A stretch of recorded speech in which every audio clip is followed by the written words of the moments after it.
Hey everyone, welcome to Step by Step Crafts with my crafty personality. My name is Naomi and I will be walking you through step by step on how to make the doormat pictured here using the Cricut Maker cutting machine to create the stencil. This doormat is made of coir, which are coconut fibers and are very durable material. They can be found at your local Home Depot, IKEA, Target, Amazon, among other places. Before diving into making the project, I like to recommend viewing the video tutorial entirely first. This gets you acquainted with the steps needed to make the doormat. Listen out for some helpful tips and tricks along the way. And I also made a complimentary step-by-step PDF guide that is available on my website. The link is below if you're interested. I hope you all enjoy and have fun making your mats. Please be sure to click on the like button and subscribe to my YouTube channel for future tutorials. Also, you can follow me on Instagram and Facebook to keep up with the projects I've been working on. And if there are any tutorials you would like me to make, let me know in the comments below. Here's a list and pictures of all of the materials I used to make this doormat. The links for all of the products are in the description below for your reference. For this project, I used two different programs. I used Inkscape and Cricut Design Space. Inkscape is a free software that allows you to create vector images that are easily transferable to Cricut Design Space. The program has a ton of different functions. I use it for the basic function of creating words that are appropriately spaced out as the font designer intended it to be, which is one of the flaws of Cricut Design Space. If you already have the design that you want to use for this project, you can go ahead and skip this part. So you're going to open up Inkscape on your computer. I like to zoom in just to make it easier for me to work. Click on the font icon, which is the little A on the left middle of your screen, and then click anywhere on the sheet and begin typing the words you will be using for your project. You can type each set of words separately if you want to manage them individually when you go over to Cricut Design Space, or you can type them in as one. I'm going to go ahead and type them in individually.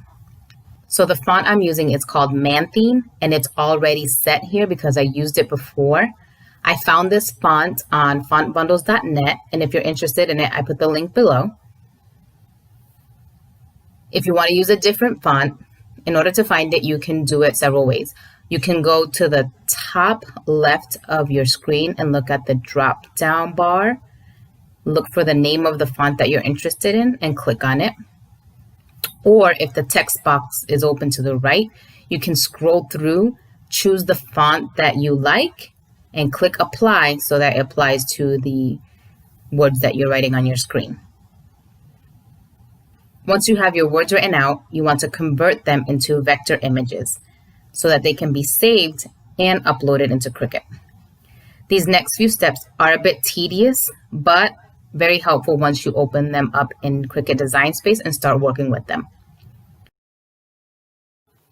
I'll show you with one here, and then you're going to repeat the steps with the rest of the words. Highlight one word at a time. Once they're all selected, go up to the Path drop-down menu at the top. Click on Object to Path. Keep everything highlighted as is.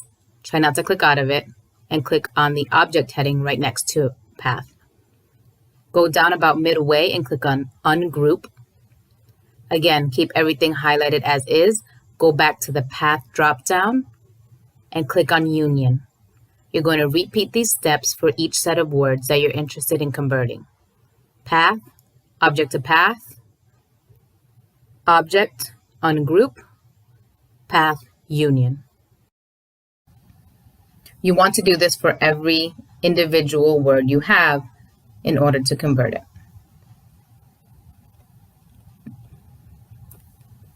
Once this is done, the word now is a vector image. Click on the pointer button on the top left, and this will allow you to select the word and move and adjust it as needed. You can click on the bottom right arrow of the word and resize it, but you have to be careful here because in this program, the default setting to resize is not a proportionate resizing. If you want to resize it proportionately, make sure to click on the small lock icon you can see here on the top and ensure it is closed. And then here, once you click on it and click on the arrow to make it bigger or smaller, it's going to resize it proportionately. Once you're done, you're ready to save it to your computer and have it ready to upload to Cricut Design Space. To save it, click on File on the top left, click Save As, save the design into your desired folder, and then close out of the program. So now you're ready to open up Cricut Design Space. Open up Cricut Design Space and click on New Project. You're going to upload the image you just made by clicking on Upload on the bottom left of the screen, and then click on Browse. Then you're going to find the file wherever you saved it and click on Open. The next screen that shows up, you're going to see the image that you selected appear on the top left of the screen. Click Save and you'll see the image on Recently Uploaded right in the middle of the screen. You want to click on it so that there's an active green square around it. This tells the program that you want to insert this into your project. And click on Insert Image. Now here's the image that you just created in Inkscape. Click on the image, and on the bottom right arrow, you can go ahead and resize it. You notice here that this program defaults to resizing it proportionately. And you also notice that all of the words are grouped together, and you're resizing them as one. To ungroup them, so that you can individually manage them, you want to click on the image, go to the top right of the screen, and click Ungroup.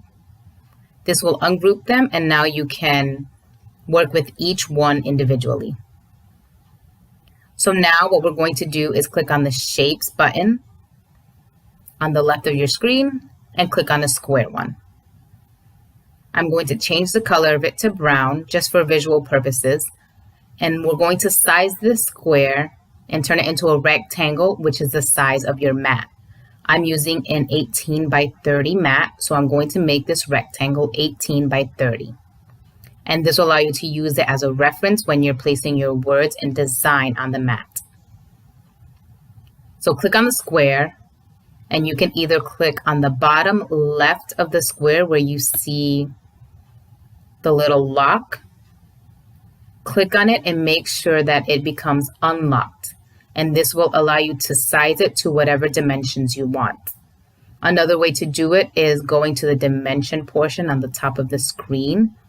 Right in the middle of the width and height, you'll see the little lock there as well. You can click on that and it will also allow you to unlock it and lock it. So go ahead and make sure that it is in the unlock position, and you want to make your width 30 and your height 18 if you're using that size mat. If you're using a different size mat, put in the dimensions that you have. And now go to the bottom left of your screen. You'll see a zoom button, which has a plus and a minus sign. Click on the minus sign so you can zoom out and fit the rectangle to your screen. So now we're going to create our border, which is part of the design that I used. You're going to add 2 square shapes into your project, just the same way we did before. Resize the first one to be the outer rectangle. Size it to your liking based on how big you want it on the mat and where you want it on the mat. I made mine 27 by 13, and this will allow some space at the bottom to fit the established portion of the design underneath it. So if you don't have anything to put underneath, you may want to make that a little bit bigger. Then you're going to take your other square and resize it just to be a little bit smaller than the first. So I made it 26 by 12, and this is going to give me about a 1/2 inch border around my design. Remember, in order to resize it to the dimensions that you want, you have to have the little lock in the unlock position. Now you want to move the brown background border out of the way for a little bit so that you can make your design border. So click and drag the brown rectangle and put it down or to the side. Now you're going to highlight both of the rectangles you just made, and we're going to center them. You're going to do this by clicking on the Align tab at the top and go down to the center option where it's going to center both vertically and horizontally. Click on that. This is going to take both of these rectangles and perfectly center them. Now again, highlight both rectangles and we're going to slice them. And this is going to create your border. Once you have both of them highlighted, on the bottom right, you're going to see a slice option. Click on this, and this is going to slice your image, and it's going to create the border we want for our design. Now, once it's sliced for our image, click on the middle portion of the rectangle and delete them by clicking the little red X on the top left. You're going to have to do this twice because you're deleting everything that was sliced in that middle portion. And now you can see the border we created for our design.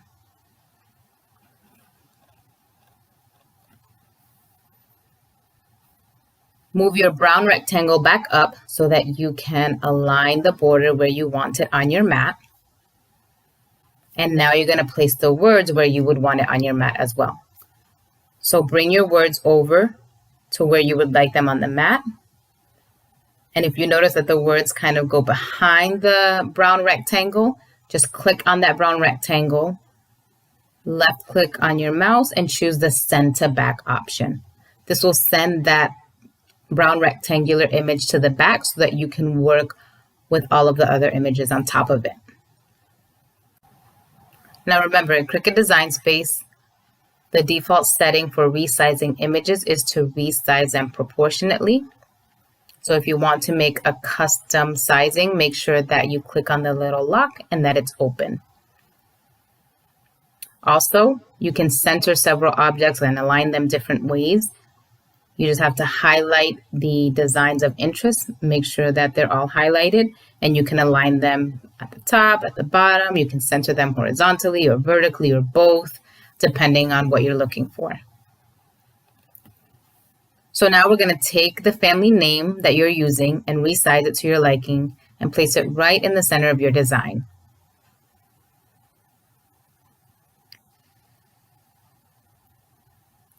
Now for my design, I have a little cutout right in the middle of the rectangular border on the top for the word the. So I'm going to show you how to cut that out. It's going to be using the same method of slicing that we used earlier. So to do this, first you want to place the word kind of right over the area you want it to appear. Resize the text to the size you would like it to appear on your mat, and then center it. You want to make sure that it's completely centered along the top of the border.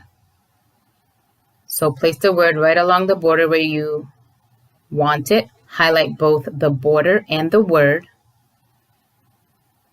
Go to the Align drop-down and click Center Horizontally. Once it's centered, go to the shape box on the left and click Square so you have a square shape. Click on the square, make sure it's highlighted, and on the bottom left, make sure that your little lock is unlocked because we're going to resize this to be just a little bit bigger than the word the. So go ahead and resize it to the dimensions of your liking, and you're going to place a rectangle right over the word the in the position that you want it. Now select the border and the rectangle. And you're going to align these by clicking the Align drop-down and center it horizontally. Once these are aligned, you're ready to slice it. So highlight the border and the rectangle. Make sure that only these two are highlighted. You can only slice two objects that are highlighted. You will not be able to slice anything if more than two objects are selected. Once you slice it, click on the small rectangle and delete it. You may have to do this twice. Then you want to click on the small line that you cut out with the slice and delete those as well. And now you have your border with your spacing for the word the.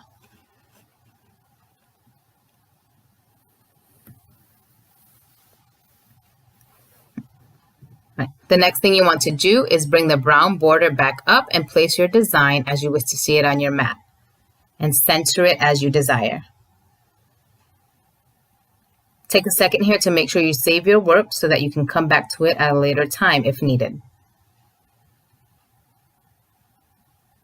I'm going to change the color of the border to black just to match the rest of the design so that the program recognizes it later when we're ready to cut it. Make sure that everything on your screen that you're going to be cutting is in one color. Once you have your design in the exact placement you want it on your mat, you want to highlight the border and the name and click Attach on the bottom right of your screen. What this does is recognize the image as one in terms of placement and for cutting. If you don't attach it and attempt to cut it, they would come up as two separate items, which you could do and you can eyeball in terms of centering and placement later on, but to me that's a little bit more difficult, so I like to do it within the program. You can choose to attach all portions of your design or just some portions depending on how you're going to transfer your design over.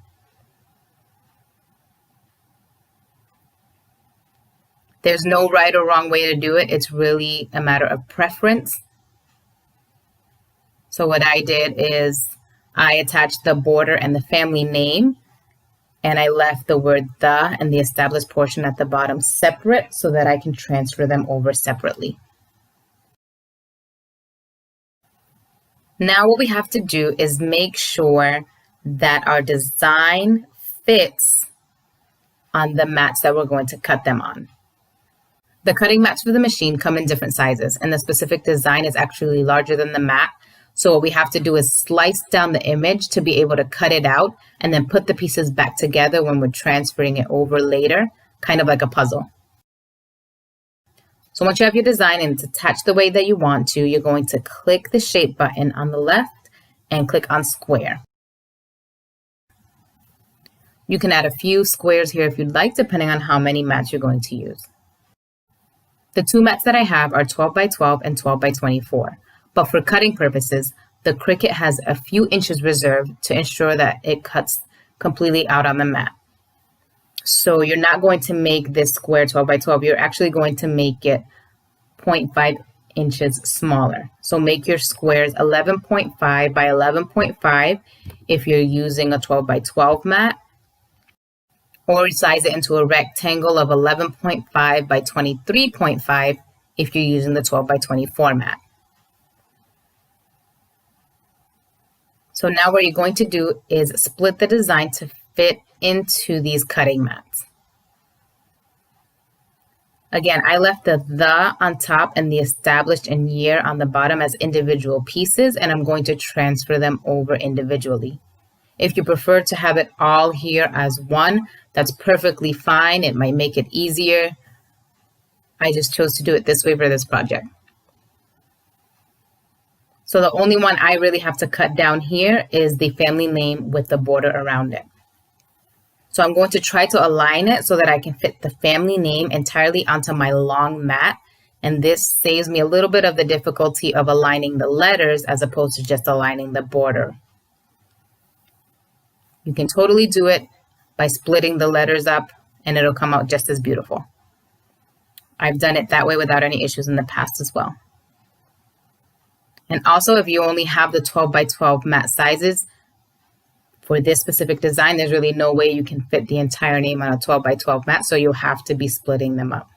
Just try to split it in an area where it'll be easy for you to line it up later.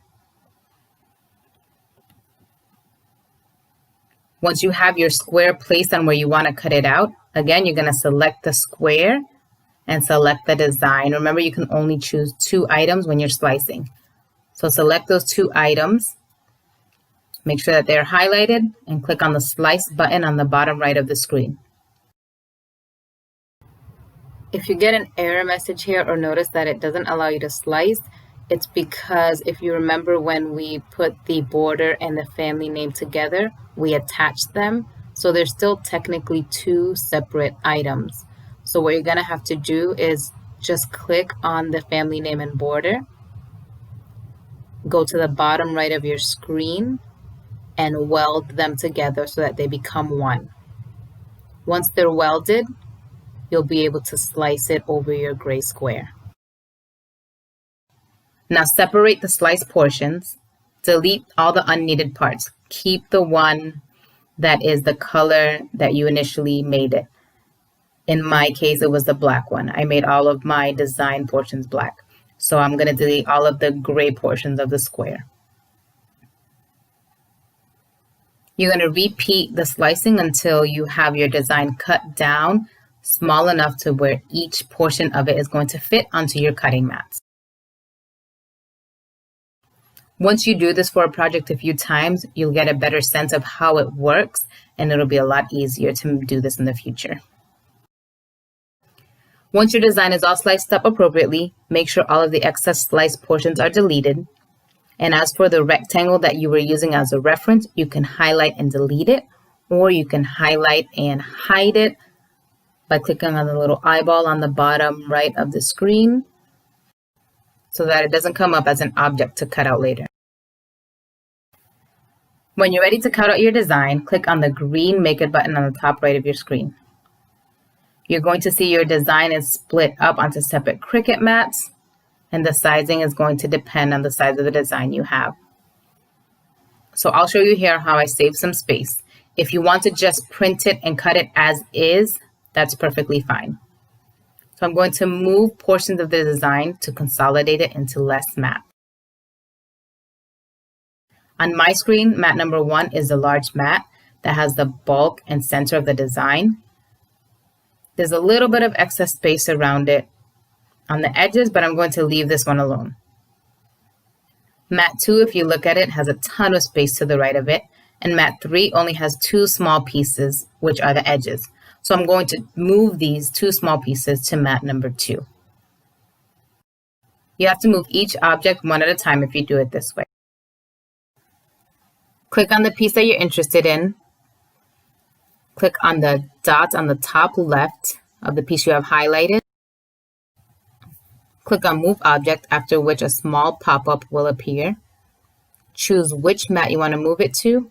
In this case, we're going to move it to mat number 2 and click on the green Confirm button. Do the same thing with any other pieces you would like to move.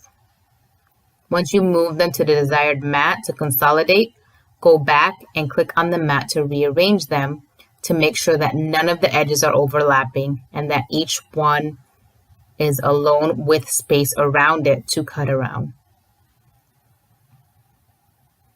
You may have to use a little circular arrow button on the top right of the selected design to turn it and make sure that it fits.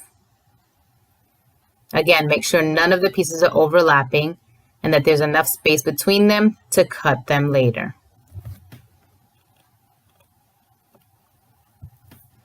Once everything is in its place, click on the green Continue button on the bottom right. Please note that you do not need to mirror your design for this project.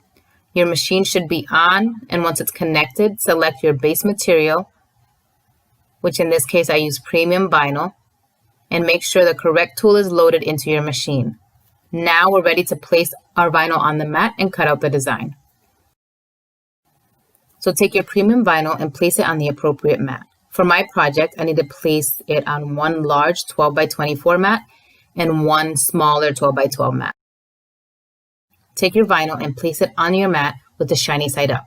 You want your machine to cut the design directly on the vinyl.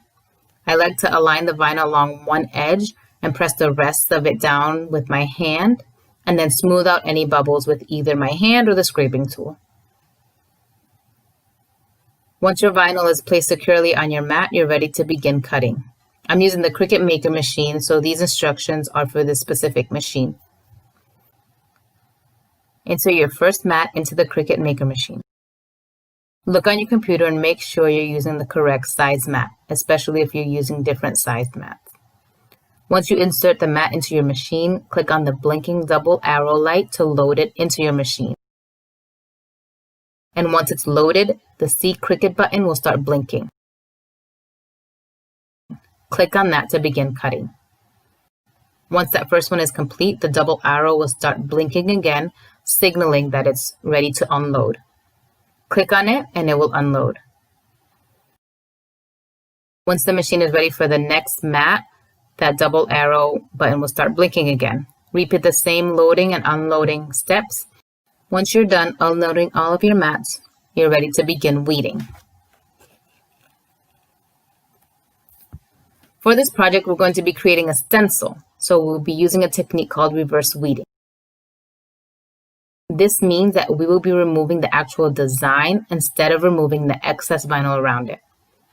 I like to do this with the vinyl still on the cutting mat. It's easier to work with and the vinyl won't curl up on you. Begin carefully removing all of the vinyl of your actual design, being careful to leave the small extra portions of the letters in there, which we usually take out. For some visual help, you can have your design pulled up on your computer screen or phone or iPad screen, whatever device you're using, and that'll kind of give you a visual of what pieces need to stay and which ones need to leave. When you're finished weeding, you need to remove the vinyl sheet off of the mat. To do this, turn the mat upside down and pull down and back, so you're pulling the mat away from the vinyl sheet and not the other way around. This makes it easier, and it's actually going to decrease the amount of curling that the vinyl does. Now you're going to cut your design out into separate pieces, being careful to leave a little bit of space around each design portion, which is going to give you space to tape it down later. Now at this point, I like to put all of the puzzle pieces together in the location that they're supposed to be, just so that I can make sure that everything is down and in the right place. Then I start lighting up the design and putting it together. In the areas that you'll be putting together, you want to cut just along each edge so that you can line them up. Have a small piece of tape ready so you can tape it along the lined up edges and make sure that it remains perfectly aligned when you go to put your transfer tape on later. Repeat this for all of the edges you need to align so that your design can come together. It's also helpful to place a piece of tape along the actual edge of the design to hold it down. And again, this is going to make it easier when you start transferring. I really like to take my time during this step and the following step just to ensure that everything is lined up perfectly and it's transferred appropriately to get the best and most crisp results on my design. Once everything is laid out, you're ready to put the transfer tape on. Get a piece of transfer tape that is long enough to cover the length of a design, if you have it, of course. Be careful with your tape. As you can see here, I accidentally dropped it and it stuck onto the vinyl. This could be disastrous. Luckily, I was able to peel it back carefully and not have much damage. So now place the tape along the bottom of the design. I like to stick it onto the hard surface that I'm working on first and then gently put it over the design and use my hand and scraping tool to flatten the transfer tape down over it. Keep repeating this step and placing long pieces of transfer tape over your design until it's fully covered. Make sure that with each layer, you're slightly overlapping the pieces of transfer tape. The tape I'm using is a masking transfer tape that works very well for this. It's sticky enough to pick up the vinyl design, but not excessively sticky to where it's difficult when you're transferring it over to the mat. Once you have all of your layers of tape down over the design, take your scraping tool and burnish it, making sure you get all of the edges of the letters and the design and the border so that it can start transferring over to your tape. Do this on the entire front of the transfer tape, and then when you're ready, turn the entire thing around carefully, making sure it doesn't stick to each other. And now you're going to do the same thing on the back side. Burnish it using your scraping tool to make sure you get all of those edges and letters down onto that transfer tape. Once you're done burnishing, gently peel back the back portion of the vinyl pieces. You want to do this part really slowly and carefully so that you don't break the vinyl or accidentally lift any unwanted pieces from the transfer tape. If you do happen to accidentally lift a piece and it comes completely off, you can either try to lay the tape back down carefully so that it's in the position it was previously in, and then use your burnishing and scraping tool to try to get it to stick, or you can take it off of the transfer tape and then use a tweezer to put it in its place. You can probably see one of my boy's hands here trying to be sneaky and touch the sticky side of the tape. Now it's time to transfer the vinyl to the mat. If you have your mat already on a flat surface, then carefully transfer your vinyl stencil over to that area. If you're going to be using the same surface, carefully take your stencil that's on the transfer tape and move it somewhere nearby, laying it flat with the sticky side up. Being very careful so that it doesn't stick to anything else and it doesn't stick to itself. Now you're going to bring your mat over to your surface. We're going to be positioning and centering the stencil onto the mat. There's several ways to do this, and you're going to find which way works best for you. What I did here is I used the measuring tape to see where the center of the length of the mat is, and I marked it both at the bottom of the top of my table surface. Do the same for your design and carefully measure and mark where the center is on your actual design. Then later on you can line them up. Now bring your design over carefully and center it on your mat exactly where you would like it placed. If you created markings for the center of your mat, try to line that up with the center of your design as much as possible. And lightly place the design in the center. Now to make sure that the design is actually centered, measure the edges of the border to the edge of the mat. There should be about 1.5 inches on each side. Since we made the border 27 inches and the mat is 30, each edge should be measuring about 1.5 inches from the side. The space on top for this design is going to be different since it's not symmetric, because remember we left a little bit of space at the bottom for the word that we're going to enter there. So just make sure that when you're placing your design on, you have enough space to put that word at the bottom and enough space to put the center word at the top. Once you have your design centered and placed where you like, it's time to take your scraper tool and start burnishing it so that the vinyl starts sticking to the coir mat. Take care to burnish the edges of the letters and the corners of the border very carefully so that the stick is better and it's easier to remove when you're taking the tape off. Now you're ready to begin removing your transfer tape carefully. You want to look to see which piece of tape is on the top layer over the other ones, because you remember you had some overlap, and gently start pulling back on that one on one of the edges. Once you're lifting and your vinyl's coming off, go ahead and try to hold that vinyl down with your hand and pull back gently on the transfer tape. This transfer tape has been awesome because it's not that difficult to remove compared to other ones that I've used for this. They're too sticky and they start sticking on themselves. This one is not that bad. Now continue to carefully pull back at the transfer tape while holding down the vinyl onto the mat. When you're near the design edges or letters, they may lift away. If they do, put the tape back down just so that you can scrape it down a little bit more and then start pulling back.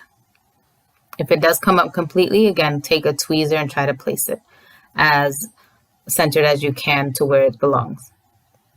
You're going to repeat this step for the other pieces of tape until your design is fully on the mat.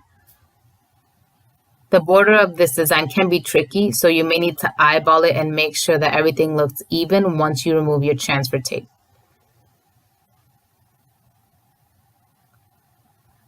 Now remember, for my design, I have the word "the" that goes on top and the established and year that goes on the bottom, and I chose to do these separately. So repeat the transfer tape process for those words and transfer them over to the mat now so that when you're applying your paint, you're doing it all as one. You may have to adjust some of the floating pieces to make sure they're in the correct location and orientation. Once your entire stencil design is on the mat and you like the position of it, you're ready to start taping. You want to tape all of the exposed areas and cover them up so that when you're painting, the paint doesn't get into these unwanted areas. You only want your paint to get into the stencil area that's open on your design. Make sure to look carefully between the layers of the vinyl, as there may be some thin lines that need to be covered with some painter's tape. Once all of your tape is on and all of the areas are covered, it's time to heat the edges of the design. This will stick the vinyl down to the mat and make it less likely for the paint to seep through. You need to apply brief amounts of heat to each section. I like to pat it down with my hand to get a good seal. Be careful not to apply too much heat, as this will curl the vinyl. If it does happen, try to fix it and flatten it out as much as you can. But again, be careful. You can actually destroy the vinyl and then have to start all over again.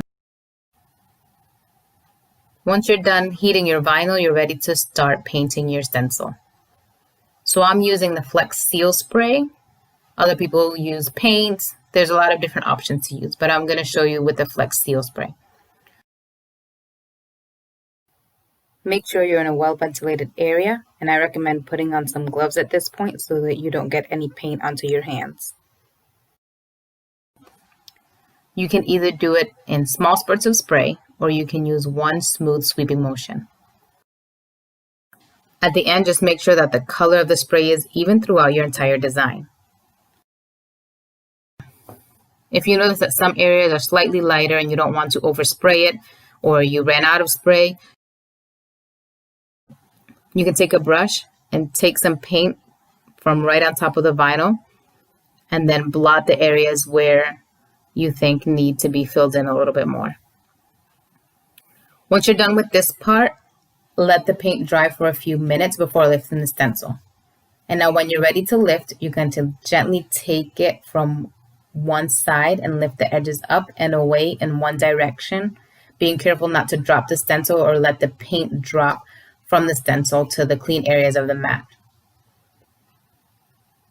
Once you have the big portion of the design off, put that in a trash bag. I always keep one right next to me during this part so that I can put it straight into that trash bag. And then you're going to take tweezers and carefully remove the small pieces in between the letters. If the pieces are big enough, pinch them at the middle and lift up. Again, be careful with these, as these little pieces are full of paint and you don't want to get this in any unwanted areas. Your tweezers are going to be full of paint, so be careful with them as well when you're going to pick up the other pieces and not touch any unwanted areas. Now you can seal it with some sealant spray to make your product last longer. I put the link of the sealant that I use below. And there you have it. Here's your beautiful custom doormat. Allow it to fully dry and cure for about 48 hours prior to using it. Thank you all so much for watching my tutorial. It was so much fun making this project. I hope you all have as much fun as I did. If you have any feedback, please comment below. If you have any other projects you want me to make a tutorial on, please let me know. Don't forget to follow me on my YouTube channel as well as on Instagram and Facebook if you have those, so that you can keep up with the projects that I'm doing. Thank you all again and happy crafting.